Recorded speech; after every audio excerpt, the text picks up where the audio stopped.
Forget frequently asked questions. Common sense, common knowledge, or Google. How about advice from a real genius? 95% of people in any profession are good enough to be qualified and licensed. 5% go above and beyond. They become very good at what they do, but only 0.1% are real geniuses. Richard Jacobs has made it his life's mission to find them for you. He hunts down and interviews geniuses in every field: sleep science, cancer, stem cells, ketogenic diets, and more. Here come the geniuses. This is the Finding Genius Podcast with Richard Jacobs. Hello, this is Richard Jacobs with the Finding Genius Podcast. My guest today, she's a biological engineer, senior scientist at Berkeley Lab. Her name is Aindrila Mukhopadhyay. I hope I've said that right. I try my best, but here she is, and we're going to talk about membrane transport and phenotypes of microbial systems. Meaning, what do they look like? Their morphology, how do they act, etc. She'll be able to explain it better than I will, but that's the basics. So, Aindrila, thanks for coming. Yeah, thank you for having me. I study microbes, bacteria, fungi, mostly because these are fascinating organisms. They do a lot of interesting things that we don't give them credit for, all the way from digesting our food for us to cycling elements in the environment. They are the most fascinating organisms out there. So that's why I study them. And that's why I study what they look like and what they can do. So what kind of system do you study them in regards to, let's say, plants, their myco and microbiome, or do you study them in various contexts? Like, what's the focus of where you're examining them? So I study them from trying to get an understanding of their physiology. When I'm studying an organism in the environment, it is typically because they have some very interesting ability to cycle an element or eliminate something bad from the environment, like a toxin or a pesticide or something like that. And I'm very interested in trying to figure out exactly how this organism can do that and deploy it in a way that can result in something useful for us. When I'm studying a microbe in the lab, it is usually to try and figure out how to use the considerable biology that microbes have to make compounds and products that are of value to us, all the way from materials to fuels. These are the biggest challenges facing us today, what we need for our day-to-day lives, and microbes can be a solution to a lot of it. So what microbes in particular are you studying, and in what kind of environment? So, for instance, I study a lot of Pseudomonas. I study Pseudomonas putida, specifically an organism that a lot of my peers, colleagues, and scientists all over the world study, a particular strain called KT2440 that is very well known for its ability to eat carbon sources that other microbes have difficulty eating. Why it is important for us to study this organism is because we want to take advantage of its very versatile metabolism and convert all kinds of renewable carbon sources to final product. Another organism that I've studied a lot in the past is a sulfate-reducing organism called Desulfovibrio vulgaris, vulgaris meaning common. It is a sulfate-reducing organism. It's anaerobic. It's found in a lot of different anaerobic environments. Like if you've ever driven by a pond and it smelled a little rotten, it was probably because there was a sulfate reducer in there. And these organisms are responsible for a host of biology in our environments, including sulfur cycling. Those are organisms that I've studied. I've studied cyanobacteria in the desert that form these vast biofilms that are literally holding the desert down. They form these biocrusts. And they have fantastic biology. They are the founder organisms in deserts. Yeah. And they sequester all the carbon and they provide sort of like the matrix where other organisms can also survive. Can we go a little bit deeper on the the biology of deserts? Because I've really never heard much about that at all. You said they form a crust. Yes, it's so when one thinks of the desert, one doesn't necessarily think of life, but in fact, there are all kinds of microbes in the desert soil, including the cyanobacteria. They form biofilms, sometimes dominated by single organisms that are acres long, and they effectively are holding down the desert. They can survive for years and years in sort of very dormant kind of states, and they require maybe 10 minutes of the first rainfall to start photosynthesizing and turning green. They don't fix nitrogen. They need help from another member of the community to do that. But they fix the carbon. And they have other really important features, like they're very highly tolerant to extreme desiccation, like extreme dryness. They make compounds that are very similar to what might one consider to be sunscreens, cytonomins. These are studied by a very dear friend and collaborator at Arizona State University, Professor Ferran Garcia-Pichel, who introduced me to these systems, and we collaborated for a while and studied them. They are fascinating organisms. So in deserts, have you gone out and actually sampled these biological crusts, or like how did you learn about them, for instance? Yes, so I specialize in something called functional genomics, where we can bring samples into the lab and study at a molecular level which genes are responsible for certain functions, hence functional genomics. And we do that using transcript, like RNA sequencing, proteomics, metabolomics, and we put this information together to kind of come up with a model for what that organism might be doing. These models are not perfect, but they allow us to come up with hypotheses of not just what is happening, but how it might be happening. So we wanted to understand how these organisms do what they do. How do they come out of their sort of stasis and become and thrive and start photosynthesizing. So we went into the desert and we brought like petri dish full of these soil crusts back into the lab, and then we simulated sort of a rainfall event followed by day and night cycles, followed by a dry down event, and we took samples along the way. And me and my collaborators, several other researchers at Berkeley Lab, we kind of mapped the transcriptome and some metabolite patterns across these sort of false rainfall, day-night cycles, and then desiccation. And then we could figure out which were the genes that were getting turned on the fastest. And what we found is that, firstly, the genes that get turned on during our rainfall were the first genes to get shut down during the fake dry down. And there were a whole other set of genes associated with carbon sequestration that went up and down during our day-night cycles. So that's the part that we studied. Well, when you say genes were turned on or off, that tells me that I guess bacteria have their own type of epigenetics. They have a diurnal cycle, yes, especially photosynthesizing organisms. They have a diurnal cycle that coincides with light and dark cycles. Yes, they do.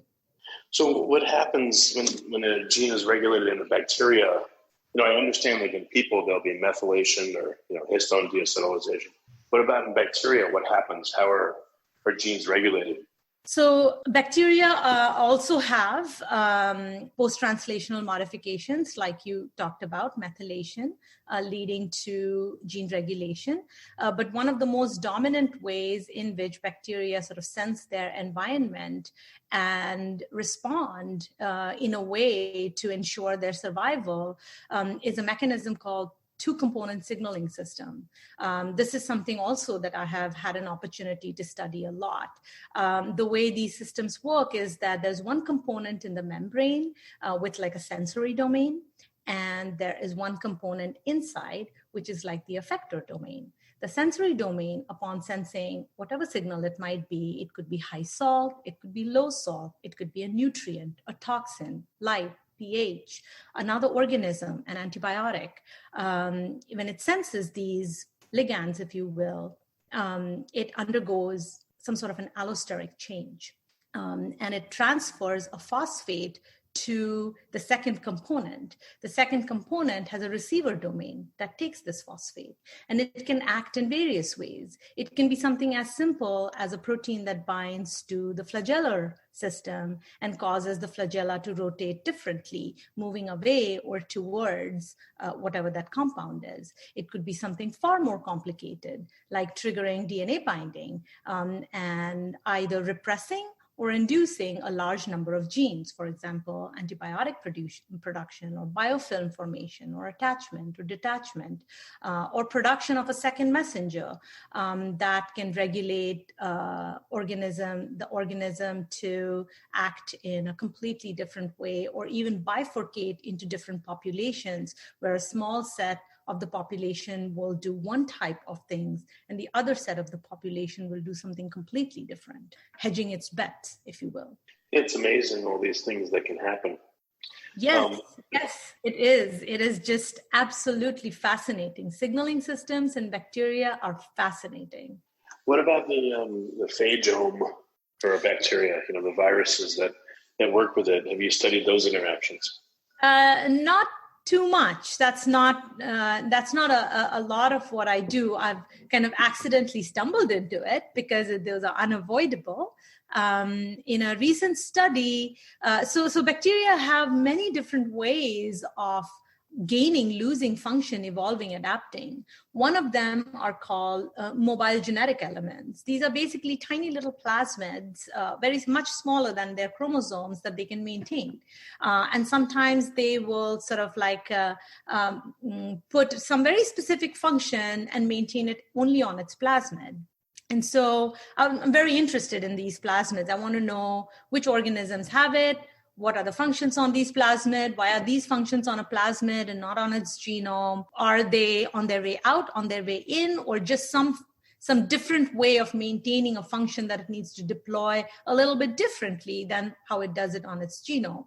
So since I had access to some incredibly interesting environments, I went looking for mobile genetic elements, basically looking for plasmids in these environments. And we found a lot of plasmids in one of these environments. And we published that a while ago. But some of these DNA fragments that we found while looking for plasmids didn't look like plasmids to us. They weren't fitting the bill, but they didn't look like fragments of the chromosome either. So a couple years later, people started finding viruses in the environment. And so we reached out to one of these experts, and with their help, we took another look at these mysterious DNA that we had found in these environments. And as it turned out, these were viruses.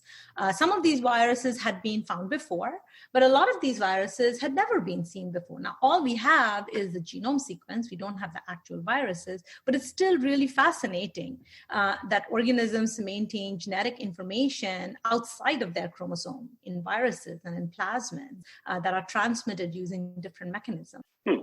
Where do plasmids tend to reside when they're in a bacteria? And, do they move between bacteria? Like, what do you know about their existence? There are a few different kinds. There are plasmids that encode their own genes that, when transcribed, make the mechanism for transfer. These are called mobilization genes. And they can take it one step further and have what is called conjugal machinery on the plasmid as well, or they can be really simple plasmid where they're relying on the mobilization mechanisms and conjugal transfer of the organism to be able to enter the microbe. Plasmids are workhorse in synthetic biology. This is how we introduce, at least in the beginning, most new genes, new circuits, new pathways, new functionality, if you will, into our model organism to test whether what we're thinking is correct or not. But these plasmids that we use are actually based on natural plasmids that were kind of found by a scientist from the Bay Area a long time ago. Her name is Esther Lederberg. She isn't anymore, but she is a pioneer in this field, and she found these plasmids, and it was her husband who called them plasmids for the first time. Since then, scientists kind of modified these plasmids into little vectors that geneticists could use to transfer new material into a cell. So naturally, in nature, microorganisms will harbor plasmids. One of the most famous examples of a plasmid is the TI plasmid of Agrobacterium tumefaciens, for example, which encodes all the genes required for Agrobacterium for taking a piece of its DNA and introducing it into a plant genome. Agrobacterium does it for its own survival and its own life cycle, but genetic engineers have taken these mechanisms and created the tools to develop modified plants and so on. And all this research was done decades ago, but we still use these plasmids. And there are scores of more such plasmids out in the nature doing what we do artificially in the lab also. If you like this podcast, please click the link in the description to subscribe and review us on iTunes. Are they excreted by bacteria and then go into other bacteria? Do they act like extracellular vesicles given off by bacteria or absorbed by them? Well, they were probably released into the environment when bacteria lies, but they are also segregated between daughter cells, just like chromosomes are. They just get distributed between the two daughter cells. So whatever the first cell has, the next two cells will have some number of it. And then there is replication machinery that will replicate these plasmids, and on we go. Plasmids mobile genetic elements can be excreted from the cell and then be taken up by other cells, either the cells of same kind or different kind. Some organisms are competent, by which I mean that they are able to take up foreign DNA. And this is part of their survival mechanism to find new genes, to give them new capabilities, to maybe eat a new carbon source they couldn't eat before, withstand a toxic thing in their environment, etc. And how are the plasmids packaged? And do they open up once they reach the destination? And what a plasmid is composed of what? A protein and RNA and other things, or what's in?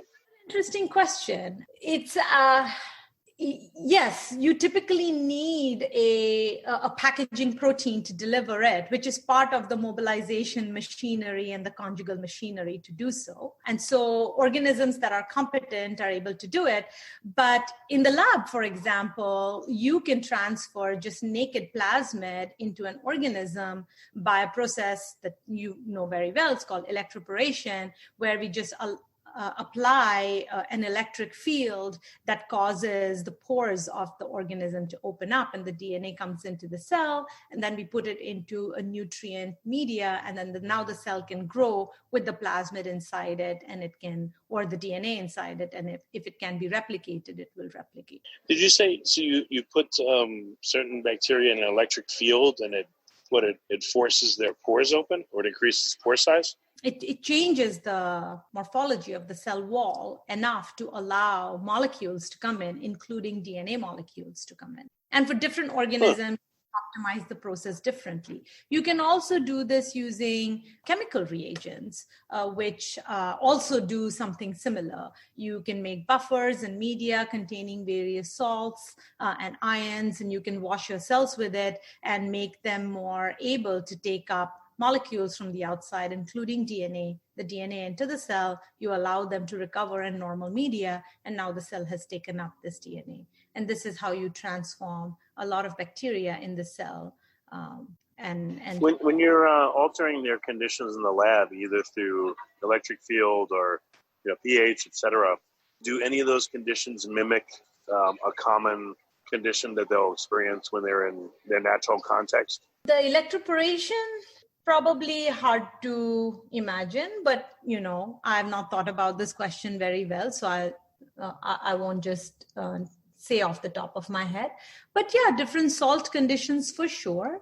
A lot of organisms, like I said, are just competent by themselves. They have a natural ability. This is part of their survival strategy. So there is a very interesting organism, Bacillus subtilis, that has a whole sort of hierarchical set of processes it goes through when it gets stressed. So you may have heard that some organism can form spores, right? So Bacillus can form spores. It's one of those organisms that when it gets super stressed out, it will form a spore and basically just wait it out. But it doesn't go and form spore just immediately. It goes through several different steps before it does that. And one of these steps is that it becomes competent. It starts taking up DNA fragments from the environment and starts sort of maybe trying to modify itself so that it can maybe find a way out from whatever predicament it's in, highly toxic environment, maybe too much heat. When that doesn't work, it does a couple of other things. And then finally, when nothing works, it's like, okay, I think I have to sporulate. But it doesn't think, but it goes through that process and it sporulates. And then when good conditions present themselves, then the spores germinate and the organism becomes vegetative again. Have you tried to induce the spore stage of any of the bacteria you look at, in the lab? I have sort of like fleetingly studied Bacillus one time in the lab, but most of the organisms that I study are not sporulating organisms. For a very simple reason. Most of my work is focused on engineering organisms to make things like biofuels and bioproducts. And I want to make sure that I create biotech tools that will be adopted by the industry. And they are not very fond of organisms that sporulate. So typically we steer clear, or in that particular segment of work, I steer clear of organisms that sporulate, because that's a hard one. If your biomanufacturing tool starts sporulating, then that's every time it gets stressed out, you're going to have a lot of unreliability and inconsistency in your process. So most biotech processes would use organisms that are very stable in, say, in a fermenter. Yeah, that makes sense. What kind of bioengineering have you been doing? What kind of things do you want to produce with the organisms that you're modifying? Yeah, so, I'm part of a really large program called the Bioenergy Research Centers. It's a Department of Energy funded program. And I'm part of one of their centers called the Joint Bioenergy Institute. In that institute, I lead the group that basically studied organisms that have been engineered or modified to produce biofuels or bioproducts. So I'll give you a recent example from my group. We were trying to figure out a particular sort of dependence in yeast. Yeast is a very, very popular biotech platform and has been used to make a really, really astonishingly large number of compounds, all the way from fine chemicals to biofuels. So we were trying to figure out how the metabolic state of the organism affects how much it can produce. It's not simply enough to modify or engineer an organism. You have to be able to hold it in the right metabolic state. So in order to do that experiment, we wanted to pick a product that was easy to see or diagnose. So we didn't have a very onerous analytical method. So we picked a non-ribosomal peptide. This is a very important category of compounds that make lots of valuable bioactive compounds. But the specific compound we chose is called indigoidine. It's blue in color. really beautiful, bright blue. So we were just looking for a way to be able to easily say, do a large number of experiments and be able to say, see, under these conditions, it made the compound, under that condition, it didn't make the compound. So that study led us to this really interesting compound as an example. So we became curious about the compound itself and wondered if different organisms could make this compound differently. So we put this pathway, it's a very simple 2-gene pathway, into another fungal system. And this fungal system is really cool. It's a red fungus called Rhodosporidium tortuloides. And it's really cool because it'll eat anything. You throw sugars at it, it'll eat it. You throw, woody material at it, it will eat it. So this is very valuable for us. We really want to make sure that we can use all kinds of sustainable carbon sources to make our final product. So this organism is very attractive. So we placed our blue pigment pathway in this organism, and lo and behold, it made a huge amount of this blue compound. So what started as sort of like a very exploratory experiment to figure out a workflow to understand microbial physiology ended up as a full-on technology to make what could be a sustainable dye. Indigoidine is very blue. It has many of the same properties as indigo, and we are currently examining this compound for a lot of different properties, including its dye properties, to see if we can use it in this context. And we're very hopeful because, our informal sort of lab tests show that, yeah, sure, it's a dye. And we can make a large amount of this, and literally from anything. You can give me any carbon source, agricultural waste, municipal waste, woody forest waste, and I can deconstruct and feed it to this orange fungus or this red fungus, Rhodosporidium, and it will make this blue dye. Lots of it. So that's been really, really cool, actually. Sometimes, the science picks you. Well, is there, the dye is useful, but since you found an organism that eats a lot of things, yes, be nudged to create something else that might be more useful or more widely useful than a dye. So the dye itself is really useful. Actually, it's a lot more useful than, I gave it credit for. I had not realized how environmentally unsustainable some of the dye manufacturing processes in the world is. And that part of the environmental burden of the garment industry comes from the use of dyes. So it is not a trivial solution. It's actually a pretty cool thing in itself. But what we have now is a very elegant and simple way of interrogating a very useful organism. So we can use its ability to make this dye to optimize just the right kind of conditions for it. And we can edit and engineer it to make many other compounds, biofuels, bioproducts that could be of great value to us. And we can do it at levels that are meaningful to the industry and not just like a proof of concept. Yeah, that's great. Are there other examples of major pollutants that bacteria might be a candidate to digest and turn into useful materials?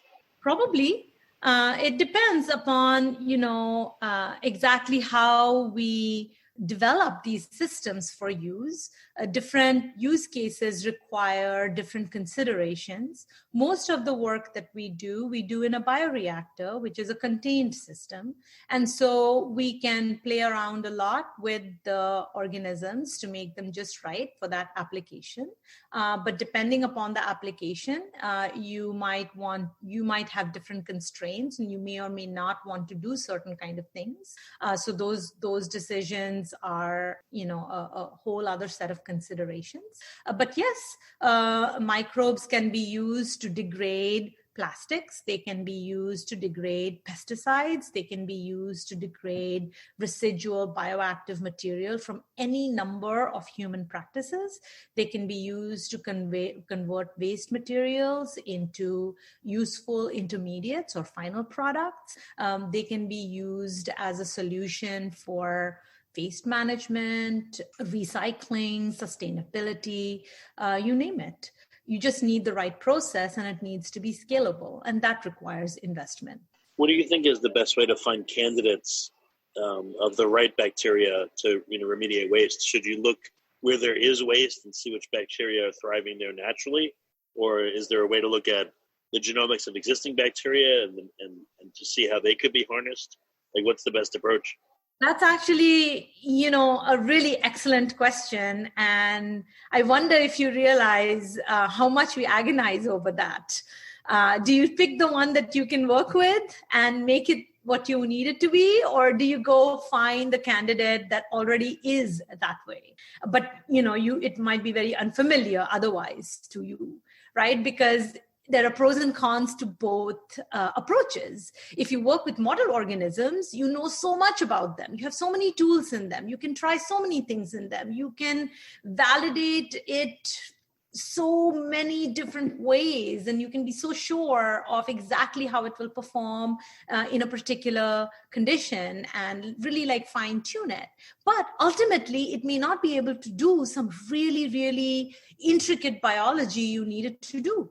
And on the other extreme, you might be able to find this perfect candidate in the environment that does exactly that intricate biology that you are after, but you have no idea how to grow it, what it needs, what its biology is, and so on. So where does it meet? Well, the good news is that genomics has had a revolution in the last couple of decades. Sequencing genomes has become easier than ever. A colleague of mine likes to compare it to the Moore's law, where the cost of sequencing and the cost of synthesis are going down at a rate faster than Moore's law. What that means is that our ability to interrogate organisms is just going up exponentially. And we can take a relatively poorly understood organism from the environment and bring it up to model organism status very, very quickly. And this work gets aided by our ability to do really rapid validation in the lab, again, because of another kind of technology that is also seeing rapid growth, and that is automation, where we can do large number of experiments and do large number of interrogations in a highly parallel manner. So I guess the correct answer to your question is that one has to aid the other. Ultimately, we might have to select something from the environment that does that intricate biology you're interested in. But in order to make it predictable and reliable and safe in the environment you want to use it, you need to use genetics in a known organism to try out all your hypotheses. Does that make sense? Yeah, no, that makes sense. What is required to properly understand and harness a given bacteria for a given process? Like, what are some of the major steps that's involved? The major steps, well, first, is the really, really simple stuff. You have to have a genome sequence, right? You need to establish the conditions under which you can cultivate it. You need to be able to grow it to a monoculture or as close to a monoculture. Some organisms we can't do that. We are not able to get it to a pure culture. They have partners that they are necessary. So that's an added challenge. But, you're asking what the steps would be. Yeah, so I would like to have that organism be cultivatable, know the conditions under which I can cultivate it. Then once the genome sequence is known, I would like to work with a computational biologist to put together sort of like a metabolic map for it, so that we have some predictive capability to say, if I want to make this edit here, it will have that outcome there. Or if I want to have that outcome there, I need to make this edit here. But if I make this edit here, something else will happen somewhere else. Have that kind of a map in front of me as best as possible. And then I need the ability to iterate. The first design isn't going to cut it. I need to be able to make my first design and test it and learn from it and then build it again. This, in engineering terms, is the design, build, test, learn cycle. I need good methods to go through this cycle rapidly many times in order to be able to iterate and come up with the right condition under which this organism can be cultivated stably and do the biology I need it to do. That's what I need. So genome sequence, good genetics, good automation, good strain designs. Yeah. A lot of work and a lot of factors involved. Understood. So, Aindrila, what's the best way for people to learn more about your work and to get in contact and ask questions? Well, yeah. So my work is all published, so you can just Google it and read it. The documents might be a little bit dry and they're in science journals, so maybe a little bit technical. But one of the best ways to learn is there are a lot of resources. If you are an undergraduate, there are fantastic programs funded by state and federal level agencies to come and do research at universities and the national labs. You can spend a summer or a winter in some scientists' lab, like getting hands-on experience. If you're really interested, you think you want to have a career in science, I highly recommend it because it'll give you a real sense of how fast, slow, hard, or not hard some things are. There is no sort of substitute for actual learning. And I would, that's one way if you're undergraduate. If you are just interested in science, there are excellent podcasts, there are excellent books, there are excellent science writers. Ed Yong is one of my favorite science writers. He's written some really nice pieces around the microbiome that can be a really nice introduction to why it even matters. I would encourage people to read these books, and there are a lot of young scientists on Twitter and other social media who share their research, their point of views, their hypotheses, their ideas. Everybody's on social media these days. If you follow these people, you will get a flavor of their science on a day-to-day basis, and that can be very exciting. And now more than ever, people are putting research even before they go into peer-reviewed journal into preprint servers that are completely open source. So if you really want to, you can have like a pretty unfiltered view into real-time research in your topic of interest as it's coming out. But you have to be mindful there that some of this research still needs to be curated a little bit, and it's not exactly perfect yet. Well, very good. Aindrila, thank you for coming on the podcast. I appreciate it. If you like this podcast, please click the link in the description to subscribe and review us on iTunes. You've been listening to the Finding Genius podcast with Richard Jacobs. If you like what you hear, be sure to review and subscribe to the Finding Genius podcast on iTunes or wherever you listen to podcasts. And want to be smarter than everybody else? Become a premium member at findinggeniuspodcast.com. This podcast is for information only. No advice of any kind is being given. Any action you take or don't take as a result of listening is your sole responsibility. Consult professionals when advice is needed.